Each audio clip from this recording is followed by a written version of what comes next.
Good afternoon, my name's J Scarbrough, and I'm an electrician.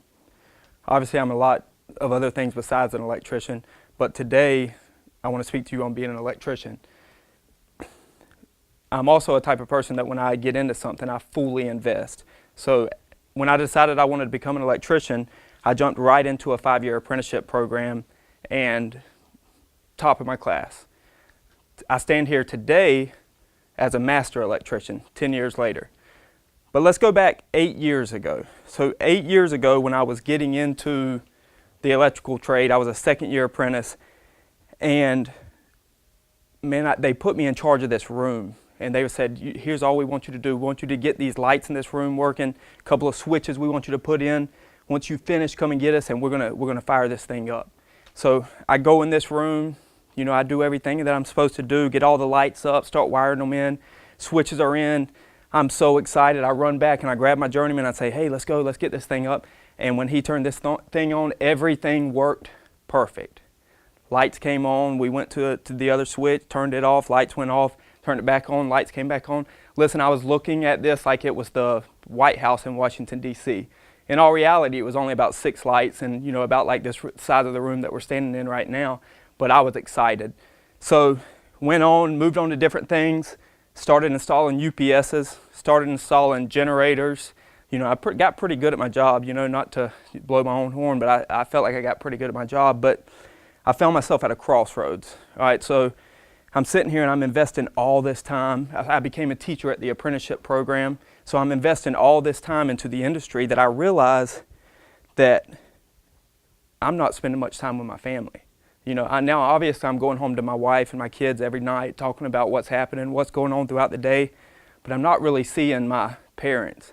I'm not really seeing my wife's parents, my sisters, my cousins, my nephews, my nieces.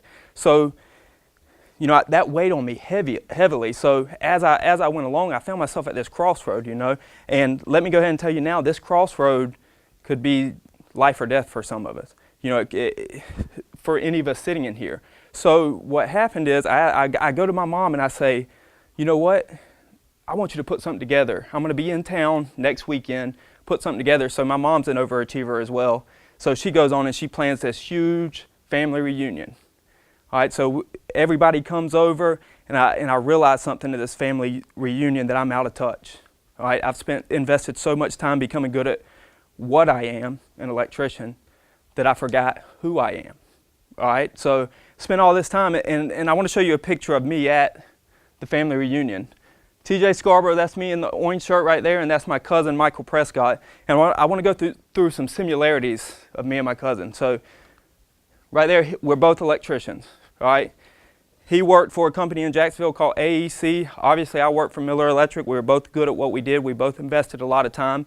You could tell we were pretty excited. Well, you could tell I was pretty excited that we were hanging out that day, right, by the smile on the camera. But huge Gator fans, all right? Huge Gator fans. We both love the Gators. We were able to get to the games together every once in a while. Football fans in general. We love the Jaguars too. They just don't win as much, So, but we were both referred to as great guys. Michael was prototypical. Take his shirt off his back to give to someone who needed it, right? And I was the same way. I grew up, in a family that always taught us to, look to others as you do yourself.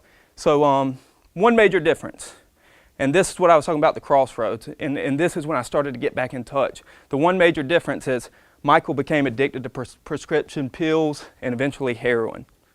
All right, I had no idea. Hadn't spent enough time with him over the past couple of years to see what had really happened to him. So as time went along, on August 8, 2017, Michael injected heroin, which was laced with fentanyl. This was the last picture that me and Michael ever took together, because this is where Michael is right now. Hit me hard. Listen, I was out of touch. I wasn't there with my family. I was investing all my time into what I was than who I am. It doesn't stop there. This is me and my sister, J Scarbrough, here on the left-hand side, the one that looks like she's given up on life because of the way her hair is fixed. I don't know who did her hair that day. And then you got Tammy Scarbrough here, who she's mad. She hasn't given up on life, but she's mad at someone. You can tell by the look on her face. And then no introduction needed for the handsome young fella in the back, right? No introduction needed. So let's fast forward 25 years. 25 years later, you got Tanya right there on the left. I don't know why she always got on the left-hand side before everybody else. Something about that's her side. But Tammy right there in the front, me in the back. That's my dad there. I don't want to bring Dad too much into this story, but just a little. He was also suffered from alcoholism. You know, he beat it. He hadn't, in this picture right here, he hadn't touched alcohol for 15 years. But that's not what I want to talk about. I want to move forward.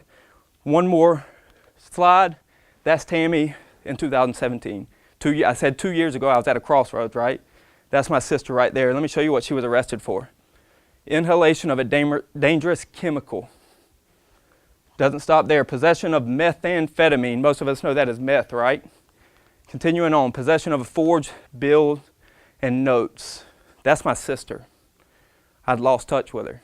Invested so much time into what I was rather than who I was. Right then I realized I was at the crossroads and I made a choice. Who I am is going to be someone that stands up against addiction. All right, so in order to stand up against addiction, you got to know something about addiction, right? So what I did that night is I went on Facebook. Obviously, these days when someone gets arrested, they post it on Facebook, right? What else do we have to do in our lives rather than post people, embarrass people on Facebook? I sat there in tears that night. This is what I read. Love me a nice, trashy woman. Keep in mind, that's the same woman that was in the picture with me 25 years ago, right? So, and we have another winner, pathetic. That was another comment by a different person. Continuing on. This is a nasty woman. Had no idea who the person was. They didn't know her. They saw the picture, nasty woman. So this is the one that got my attention. It's amazing how dark her eyes look. The light in her eyes is completely gone. Man, just 8 years ago, I was so excited about lighting a room up. But what happened to the light in our family's eyes, right? How did I lose that much touch that I saw that I was so excited about lights coming on, I forgot about the lights in everyone's eyes, right? So I decided I was going to learn about addiction. Here's what we know about addiction.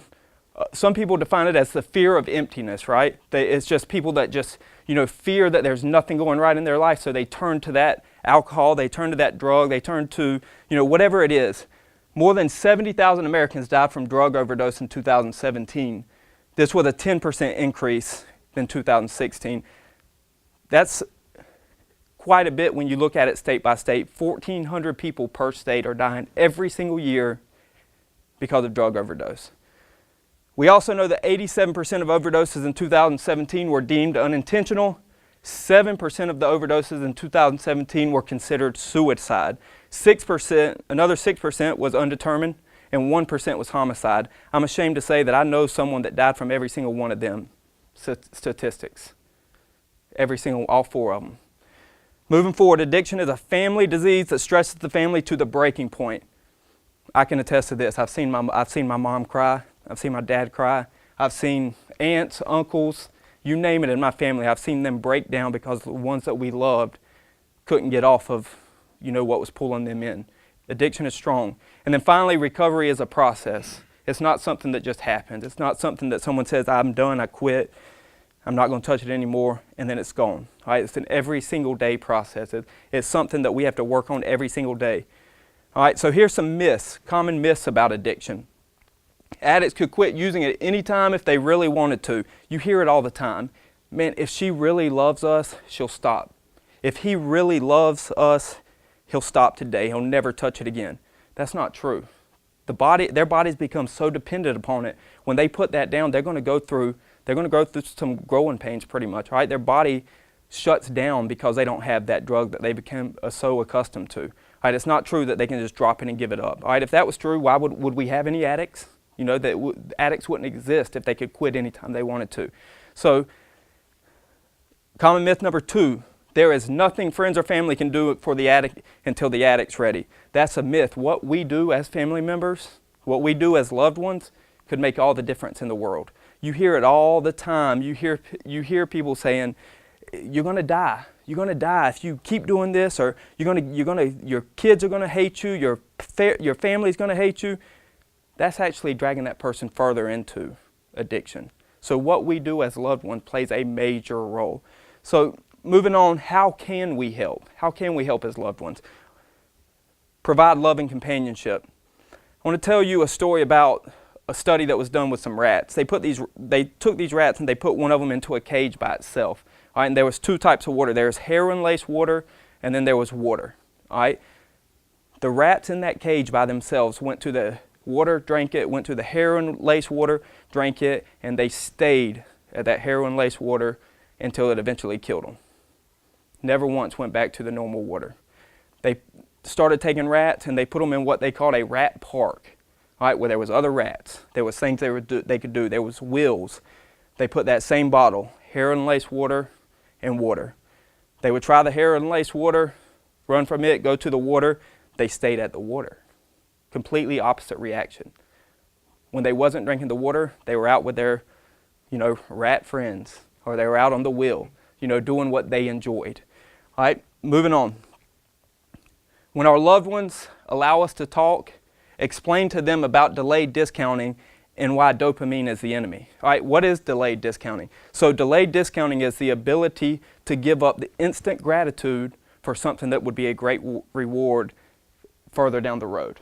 All right, so explain to them delayed gratitude. Listen, if you continue on this path right now, this instant gratitude path, are you going to be able to enjoy that marriage that you've always wanted? Are you going to be able to enjoy the kids that you've always wanted? Or are you going to let this instant gratitude tear you apart and eventually kill you?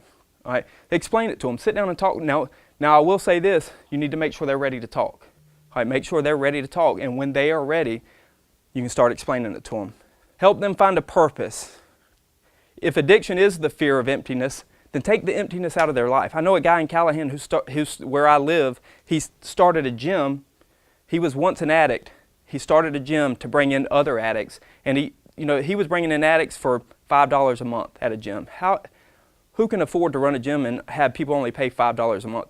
It wasn't about the money. It was about giving people a purpose. If you want people to move on from something that's consumed them and they're addicted to, you give them a purpose and give them an addiction of something that's positive, right? That person now runs that gym. He's got any given time during the day, 20 to 30 people coming in there, just to get their mind off their everyday struggles and to get in there and have a positive meaning to their life, right? So finally, my charge to you today, finish out this year thinking less of what you are and think about who you are. All right, less of what you are and think about who you are. Honestly, it could mean the difference between life and death. Thank you.